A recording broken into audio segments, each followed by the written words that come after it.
إن الحمد لله نحمده ونستعينه ونستغفره ونؤمن به ونتوكل عليه ونعوذ به من شرور أنفسنا ومن سيئات أعمالنا ومن نزغات الشيطان وتوهيمه ونشهد أن لا إله إلا الله وحده لا شريك له ونشهد أن محمدا عبده ورسوله صلوات الله والسلام عليه وعلى آله وأصحابه ومن تبعهم بإحسان إلى يوم الدين. أما بعد، عباد الله، أوصيكم وأوصي النفس بتقوى الله العظيم عز وجل.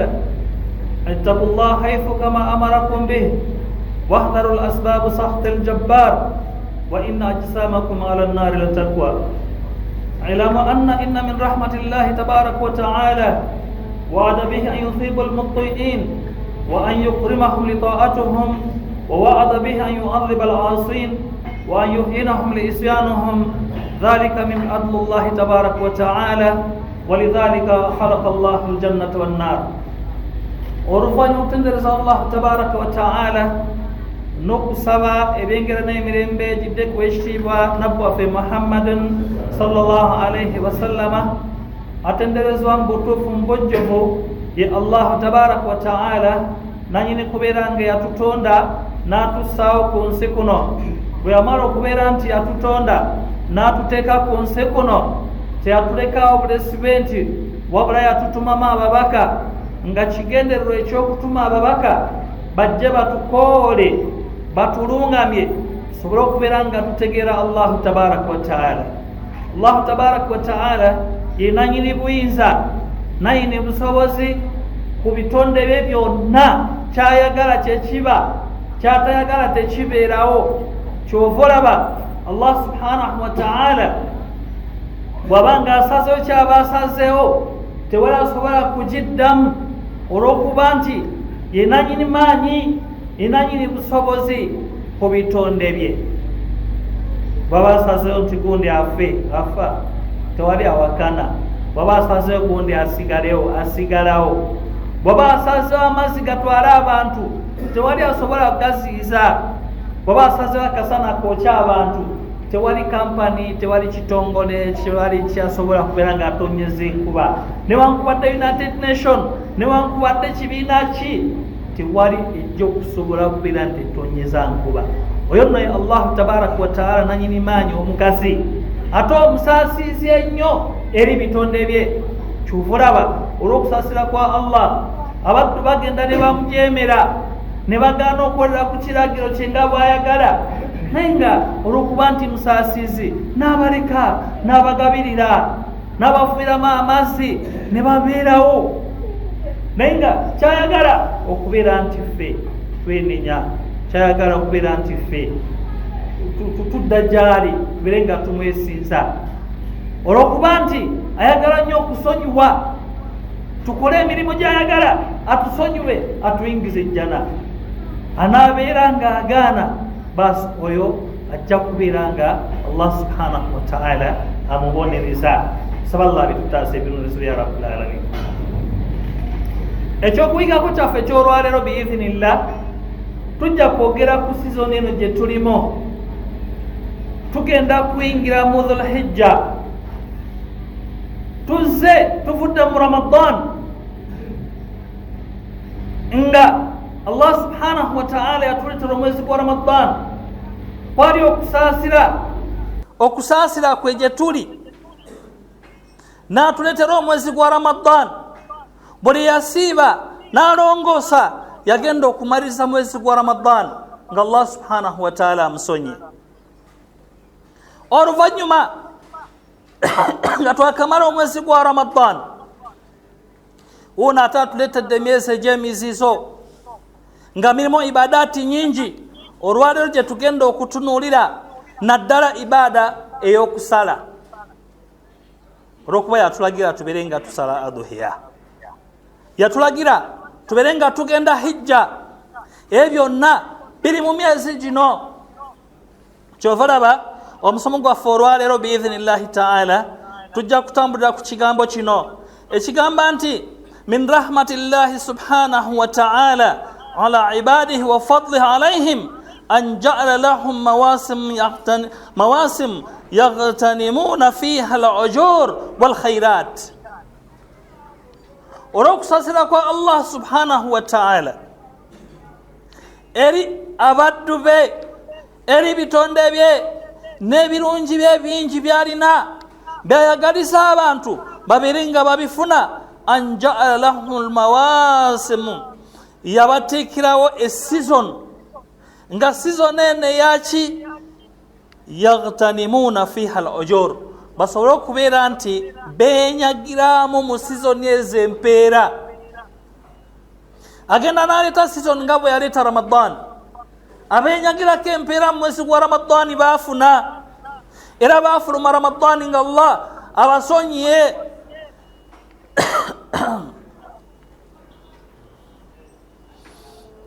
Ate oluvannyuma lwa Ramadan ne tuyingira mu myezi gya Hijja, Allah subhanahu wa ta'ala yagamba nti al-hajju ashhurun ma'lumat, Hijja erina myezi gye gimanyikiddwa, etandikira mwezi gwa Shawwal, ezo zibeera ashhurul hajj. Dhulqaada, Dhulhijja, ezo myezi gya Hijja mulimu empeera nyingi mwanaddamu gy'olina okubeera nga weenyagira. Kati olwaleero tuyingidde omwezi gwa Dhulqaada, tugenda gimaliriza baganda bange, tubuzayo ejjuma ng'emu, oba oliawo tumalirize omwezi ogwo ng'oggyeko jjuma eno y'olwaleero. Kati bwe tumalirizaawo tugenda kuyingira mu mwezi gwa Dhulhijja. Yensonga lwaki twagadde khutuba eno olwaleero, mugiwulirize bulungi. Mwana wattu ogenda kuyingira mu season, omwezi ogw'okwenyagirako empeera mpitirivu, nga kyetaagisa ogenda oyingire mwezi ogwo nga mwana wattu byokola obitegeera ng'obimanyi, oleme okukola loss. Olwokuba nti muntu ayinza okutuuka ku season neyeebuzaabuza, bannange season neemuyitako n'akola loss. Tulaba enkuba bwetonya, abantu nga batandika okulima, mwanaddamu nga tayagala akyereye kusimba bijanjaalo, tayagala akyereye kusimba kasooli, buli kimu ayagala atuuka n'enkuba nga bwetonya. Nawe kitu ne mu ibaada ezo nazo waliyo Allah wagenda n'aleeta season nga ya ibaada, nga yakwenyagirako empeera. Omusiraamu olina okubetigeera, olina okubeera nga weenyagirako empeera. Kakati mu season eneze Allah gyaleese mulimo fafi hadhihi al-ayyam wal-layali wash-shuhur, mulimo ebiro n'emyezi gye tugenda okubeera nga tulaba. Aqsama Allah ta'ala fi surati al-Fajr, Allah subhanahu wa ta'ala yarayira mu suratu al-Fajr biqawli subhanahu wa ta'ala, nga yogera bigambo bya Allah subhanahu wa ta'ala, yagamba nti wal fajr wa layali al-ashr. Yarayira fajr, narayira n'ebiro 10, ebiro 10. Allah subhanahu wa ta'ala jarayira wanu. وقد ذكر المفسرون على أن هذه الليال هي ليالي العشر من ذو الحجة. أباف النوزي باجة نباتو نينيولا نباتو كمان تأناكو الله سبحانه وتعالى جاليرا ونأناكو كومي زناكو زينو أناكو كومي إذا ذو الحجة الله جاليا تجيسا وانو جتوكندو كوينجيرامو mumwezi guno okugenda okutandika. Kibanja gadda Muslim ogenda oyingira omwezi ogwo ng'omaze okutegeera ekyokukola.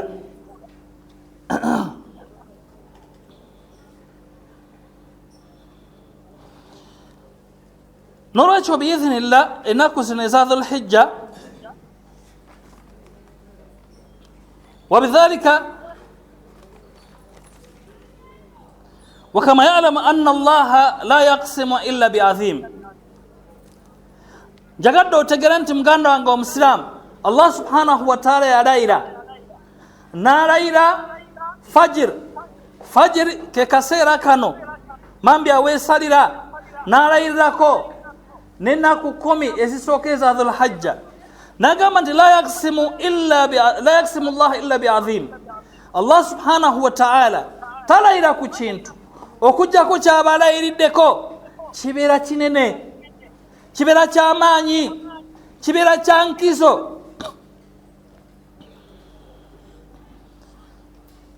فهي ليال العظيمة لأجل ذلك وقد ورد في السنة النبوية الشريف orokuba nti enaku ezo zaali naku nga nkulu nnyo nga yankizo y'amaanyi. Kyova olaba nembaka Muhammadun sallallahu alayhi wasallama yabyogerako mu bigambo bye byatera okujja ng'ayogera ng'abuulira abantu ng'alaba wali ebifuna. yayogera fi fadli tilka layal hina qal, yayogera munaku ezo 10 yagamba mbaka Muhammadun sallallahu alayhi wasallama nagamba nti ma min ayamin amalun salihun fiha ahabbu ila Allah ta'ala min hadhihi al-ayyam. Teri naku zonna munaku Allah subhanahu wa ta'ala gwe yali atonzeeyo. Tojjukire nti ayyam zibeera ennaku ez'emisana, wallayal libeera ennaku ez'ekiro. Kyova olaba mu shahar Ramadan yatuwaayo Laylatul Qadr. Kakati mu nnaku zino eza Dhul Hijja yatuwa ennaku ez'emisana n'agiyita ayyam. Mbaka Muhammad sallallahu alayhi wa sallam n'agamba ayyam, ennaku zino ezibeera za misana. Kati ennaku ezo yagamba mbaka Muhammad sallallahu alayhi wa sallam ma min ayyam, teriyo munaku zonna amalun salihun fiha ahabbu ila Allah, ng'emirimu emirungi mwanadamu gy'akola egisinga okwagalibwa nnyo eri Allah subhanahu wa ta'ala min hadhihi al-ayyam, okusinga ennaku zino. Qala ya Rasulullah, basahaba bamugamba nti wange gwe mubaka wa Allah, wala jihadu fi sabilillah, kyogamba nti yadde muntu n'agenda mutakabala mu kkubo lya Allah mu jihadi n'abanga yagenda mu jihadi, muntu bw'akola emirimu gyonna wano yagenda ku jihadi temutuukako. Mbaka Muhammad sallallahu alayhi wa sallam n'agamba nti wala jihadu fi sabilillah, yadde jihadi nayo ennaku zino temanyi emirimu gy'okoleramu gisinga. Najjulula mbaka Muhammad sallallahu alayhi wa sallam n'agamba nti illa rajulun, okujjako omwanadamu kharaja binafsihi, oyo afulumye yekennyini, wa maalihi, ne maali ye n'agenda mu jihadi, falam yarja'u minha min shay'un, n'aba nga tewali kintu kyonna ekikomyewo gy'akomezaawo mu byo.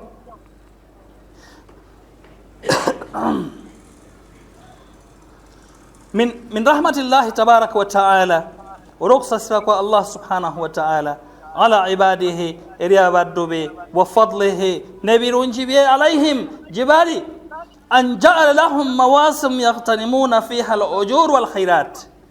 Yatutekerawo season gye tugenda okubeera nti twenyagiramu empeera n'ebirungi bingi okuva eri Allah subhanahu wa ta'ala. Twagala ebirungi, naye Allah agenda n'aleeta season gye twandibadde tufulamu ebirungi tudda mu birala, season netuyitako. N'olwekyo biizinillah, olwaleero tubeere bulindaala. Eyo season bwejja tuzuukuke nga bwe tutera okuzuukuka mu mwezi gwa Ramadan. Ramadan kasite tukosanga buli omu azuukuse. Mungu n'aleeta season endala, mwanadamu n'abeera nga talina ky'amanyi. Ayuha nnaasi, bangemu abantu, kad jaana Allah subhanahu wa ta'ala bihadhihi almawasim alazim. Allah subhanahu wa ta'ala amaze otuleetera season eno ey'amaanyi, alladhi fiha ashhuru alharum, mulimu emyezi egy'emisizo almutawaliya egiddiriŋŋana. N'agamba jalla jalaaluhu mu nnaku zino ez'emizizo, n'agamba nti fala tadhlimu fihinna anfusakum, temulyazamanyiza mujjo mu myezi gino emyoyo gyammwe. Wa fi hadhihi almawsim, mu season eno kakati mwanadamu tuulaawo owulirize bulungi ebintu ebigirimu mu season eno. Wa fi hadhihi almawsim fihi mansikul hajj mulimo emikolo gya hijja. Twabagamba wano bannange, omuntu abeera atuuka n'okugenda hijja, toleka season eno ekuyiteko. Allah agenda n'akuleetera chance ng'alina ebirungi byakwagaliza ogenda okole hijja. Bwe weebuzaabuza enkya ojja kutuuka ng'oyagala genda hijja, luusi nga obusobozi tebukyaliwo. Twabagamba obusobozi bwa hijja bitegerekeka. Kasita ofuna transport ekutwalayo n'ekukomyawo oba olina busobozi. Kasita ofuna mmere gy'onaaliira eyo, totuuka eyo n'otandika okunoonya ebyokulya nga tebiriyo n'otandika okusabiriza. Nedda, ogenda n'entanda zo z'ogenda okubeera ennaku z'omalayo ng'oziryako. Olaba, n'ekirala ewaka bw'ogenda oleka abantu bo nga tebajja kukaaba njala, tebajja kwejjusa olw'okuba ogenze hijja. Kiba kitegeeza nti kasita ofuna mmere y'abantu bo b'ewaka, transport ekutwala n'ekukomyawo, n'emmere gy'olya paka n'okomawo, oba omaze okufuna busobozi bwa hijja. Kati bw'otogenda hijja, awo hijja weefuukira bbanja. Kati Allah agenda n'aleeta season ezo, oluusi n'akugabirira n'obeera ne ssente. Mwana wattu, awo ke kaseera kolina okubeera ng'ogenda hijja. Tugambye nti mulimu mansik al-hajj, emikolo gya hijja. Ate munaku zino wafihi ashhur al-awail dhul-hijj, mulimu ennaku 10 ezisooka eza dhul-hijja. Ng'ennaku zino we zituuka, ennaku zino we zituuka, mulimu ibadaati ezikolebwako mu nnaku zino 10 eza dhul-hijja. Olaba, ate mu mezi gino egy'amizizo, mu sizoni eno gye mbagambye Allah atuleetedde, fihi yaumul ashura'i, mulimu ennaku 10 ezisooka, ennaku 10 mu mwezi gwa Muharram. Eyo kati nga tumaze okuva mu dhul-hijja, bwe tuyingira mwezi gwa Muharram tubeera tukyali mwezi gwa mizizo. Mulimu yaumul ashura'i, ennaku 10 ibada ekolebwawo weeri ey'okusiiba. Ebyo byonna mwanaddamu olina okubeera ng'obeerawo ng'obitegeera.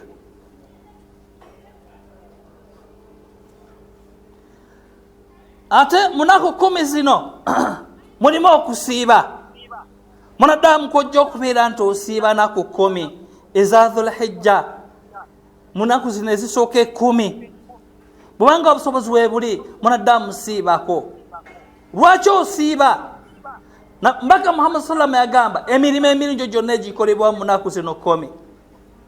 Teri mirimu emirala egigisinga. Kati osobola kubeera nti osiibye, wabanga oli mutozi wa zaka, mu kaseera ako tooleramu zaka okole emirimu emirungi.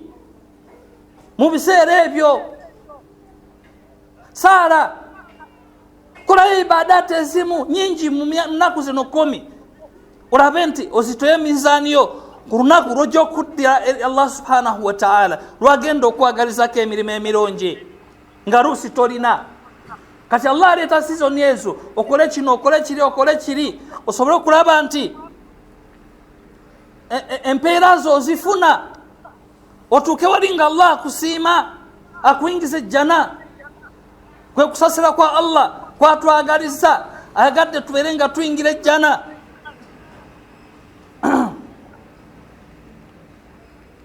Ate munaku zino 10 fihi yaumun nahar, mulimu olunaku olw'okusala. Yaumu alladhi qala Allahu ta'ala li khalili, olunaku Allah subhanahu wa ta'ala yagamba mukwano gwe ani nabbi Ibrahim alayhi salatu wassalam, agamba jalla jalaluhu wanadainahu an ya Ibrahim. Allah subhanahu wa ta'ala yamukoola mu kaseera ng'alaba nabbi Ibrahim amaliridde ali kusala mwana, akutte ekiso atese ku bulago bw'omwana ali kusala. Allah subhanahu wa ta'ala kwe kumukoola n'agamba nti ya Ibrahim, wange Ibrahim, qad saddaqta ru'ya, omaze okukakasa ebirooto byo, otuukirizza. Inna kadhalika najzi almuhsinin, bwekityo bwe tusasula abantu abalongoosa. Olaba kati olunaku luno mwemuli olunaku olw'okusala. Mwana wattu tosobodde kugenda hijja, tosobodde kukola bino na biri, n'okusala nayo bikuleme. Ate nga Allah subhanahu wa ta'ala akutuusiza ku sizoni. Bwe yamala okutuusa ku sizoni n'akugabirira nga embuzi olina, ente olina, esente ozirina zosobola kugula, mwana wattu n'osala, ezo nazo zikuyiteko musiraamu. Muganda wange kwatibwako ensoni. Olabeeko ku birungi bingi Allah subhanahu wa ta'ala byakukoledde. Obulamu obulungi, esente azikuwadde, enyumba akuwadde, emotoka akuwadde, omukyala akuwadde, abaana abakuwadde, buli kimu okirina. Lwaki toweebaza Allah n'otuukirizako etteeka eryo ery'okusala, n'ogulayo embuzi, n'ogulayo ente? Mwandamu ayinza okwewunya nti nze nsala ente yonna. Ente kati Nabi Ibrahim abadde asala omwana, oyinza okugerageranya ente n'omwana? Ekyo kiraga eddala lyo mu maaso ga Allahu tabaraka wa ta'ala. Ewa Allah ozitowa kyenkana ki? Ozitowa kuwayo ente gwe wekka? Ozitowa kusalayo embuzi? Allah awa kupimira n'alaba okwebazaako, obukkiriza bwo, emirimu gyo gy'okola. Okola ku lwani? Okola ku lulwe oba okola ku lw'abantu oba okola ku lwaki? Kigendererwa kyo kiki mu kubeera musiraamu? Katugambye nti mulimu ennaku ez'okusala.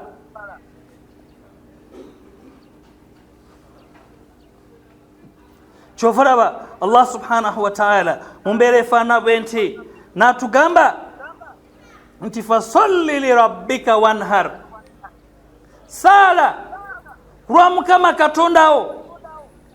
Ate bw'omala kusala sala, ate bw'oba ng'osala naye osala ku lwa Allah. Awo nawo ne tufunamu ekyokuyiga nti tusooka kusaala Idi.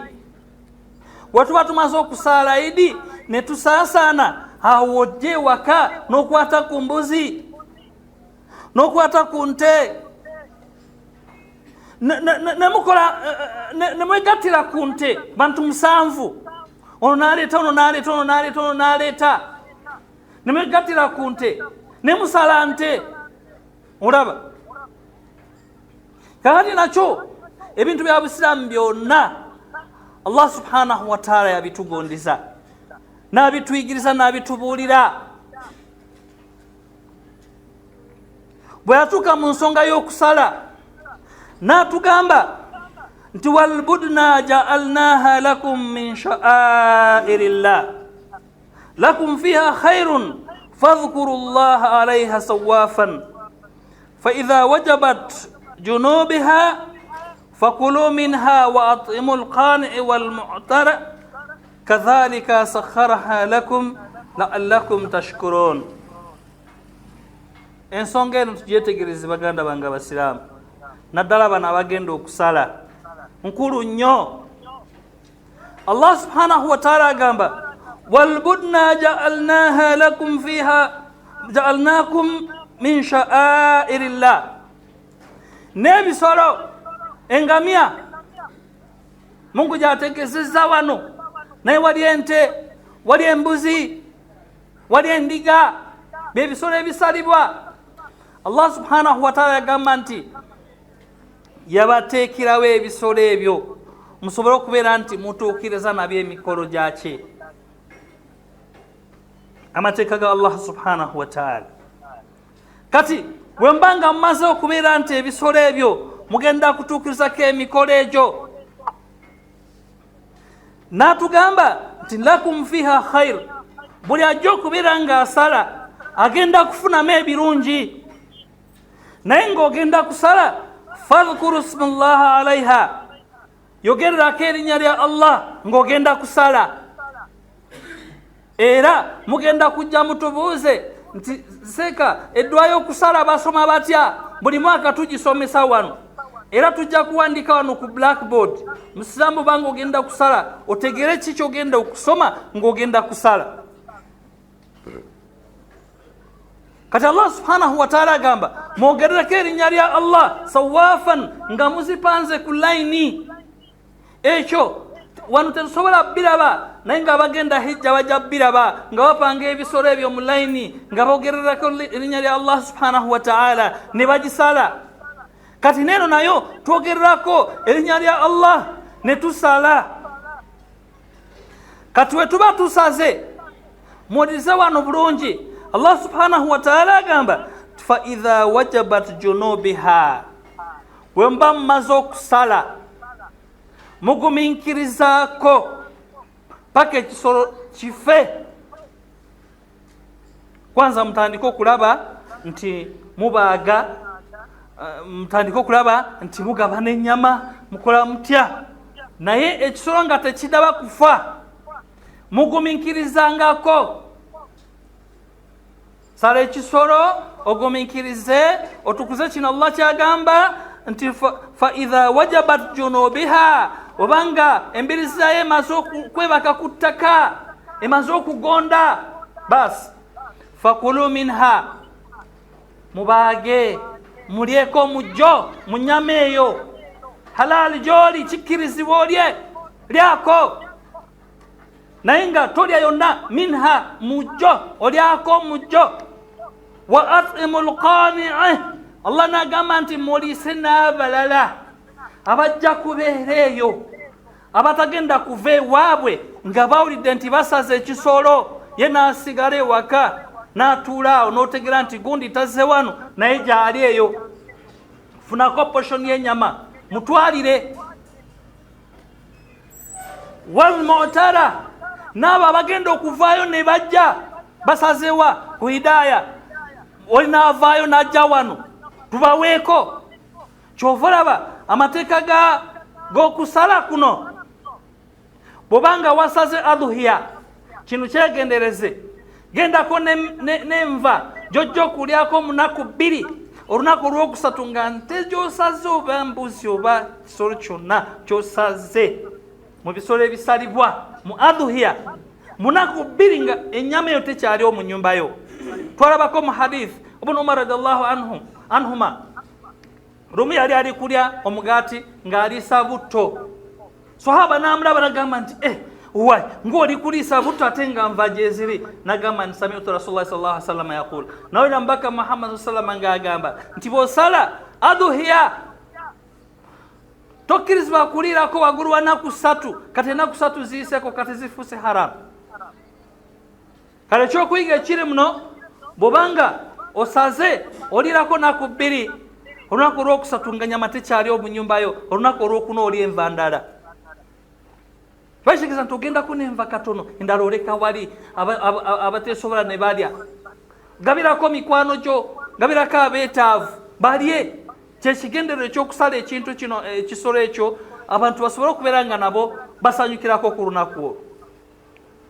Kadhalika sakharaha lakum la'allakum tashkurun, nabwe ekito Allah subhanahu wa ta'ala yatugondeza ebisolo ebyo tusobole okubeera nga tumwebaza. Allah yatugondeza bugondeza olw'okuba singa yagaana naye olw'okusasira kwa Allah yatugondeza. N'ogwa ku nte yadde muntu omu n'ogikuba ekigo n'osala kukubeera okusasira kwa Allah. Allah kati bw'atusasira mu oddu eyo, naffe tulina okubeera nga tutegeera ne tuba nga tuteeka mu nkola. Kati ekigendererwa ky'okusala, lan yanaalu Allahu luhumuha wala dimaa'uha walakin yanaaluhu taqwa minkum. Allah subhanahu wa ta'ala tayagala ennyama yadde musaayi gw'ekisolo, nedda. Kiki kyatwagalako? Attaqwa. Allah subhanahu wa ta'ala ayagala kulaba Imaamu wa hidaaya ono namugabirira, tali bubi, ali bulungi. Ebisolo abirina, esente azirina, namu emmotoka, namu ennyumba, buli kimu ekiri. Allah subhanahu wa ta'ala agala kulaba takwa ogenda kumutya ojamu ebyo okole ibada jayagala Allah jayagala ngabo yalaba nabbi we Ibrahim yamale banga taina mwana najamwa ku mwana namulagira sala mwana kyali yagadde okulaba ku Ibrahim takwa Nabi Ibrahim alayhi salam natukiriza ngabo yali ayagala Mungu namutunulira kyava yagamba kad saddaqta ru'ya omaze okukakasa ekiroto kyo omaze okuyitamu agati nze naawe tugenda kuyitamu ddi kiki kijja okukola Allah tusiimireko wakuwa mulimu gy'obusiraamu ekibadde kyetagisa gwokole wekka oyagadde mukole ne banno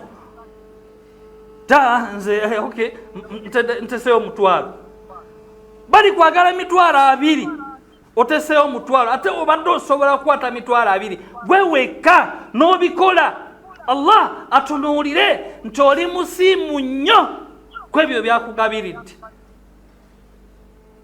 Allah kyayagala okulaba era mirimu etuba tukole ku lwa Allah subhanahu wa ta'ala tetukola lw'abantu okutulaba tetukoddowalira ebintu Allah abeera atuleetera season y'okwagala ffe tukole emirimu atusiime atuyingize jjana atusisula amadaala atukingirize ebizibu atuggirewo ebizibu ebitutuulidde naye nga mwanaddamu ogaaniddeko naye oyagala Allah akutaasa tukiraba si bwe kityo baganda baffe abaasooka bali we baawuliranga nti Allah alagidde bateekerawo direct mu nkola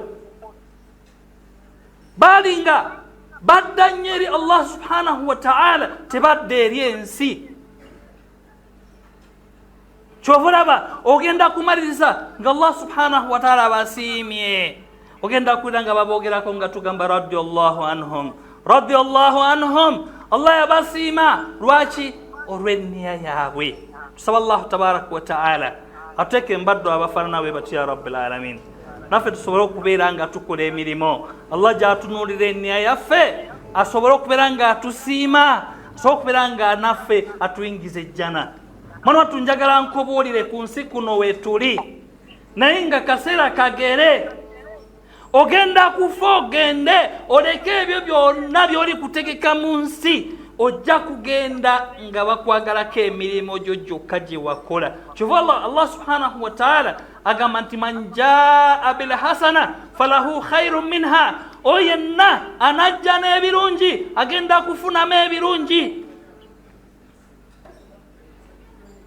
wahum fi fazain yawma idhin aminun abantu abo bagenda okujja n'ebirungi bo bagenda kubeera ba mirembe nnyo ku bizibu bya lunaku lwa kiyama waman jaa bisayyi'a ate oyo yonna agenda okujja n'ebibi nga birungi tabirina fakubbat wujuhuhum fi nnar abo nno bagenda kugwa mu muliro wahal tujzauna illa ma kuntum ta'malun era tebagenda okusasula okujja kusinza ngeri gye bajja nga bakola kati mwanaddamu mulongosama enkolayo bw'otolongosa nkolayo okyagenda n'emirimu emibi ogenda oyingira omuliro nga Allah yakuleetera season nezikuyitako saba Allah bitutaase ya rabbil alamin atwage ekituufu tusobole okubeera nga tugoberera aqulu qawli hadha astaghfirullah alazim li wa lakum wa lisaa'iri almu'minin wal muslimin innahu huwal ghafurur rahim wa huwal barrul karim tubu ila Allah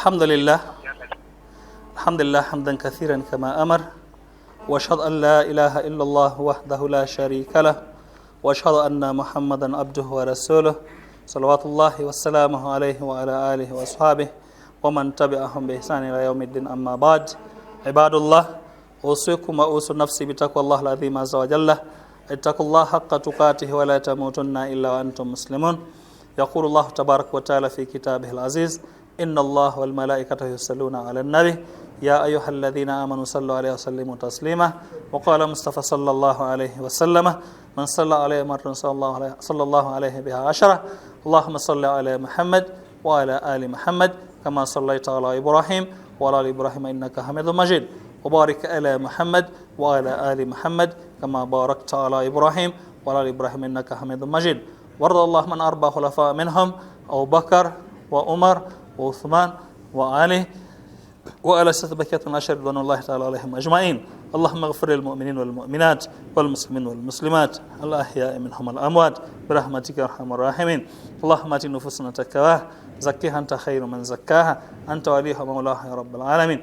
اللهم رب السماوات سبع ورب الأرض ورب العرش العظيم ربنا ورب كل شيء فالك الحب والنوى ومثل التوراة والإنجيل والفرقان نعوذ بك من شر كل شيء أنت آخذ بناصيتها.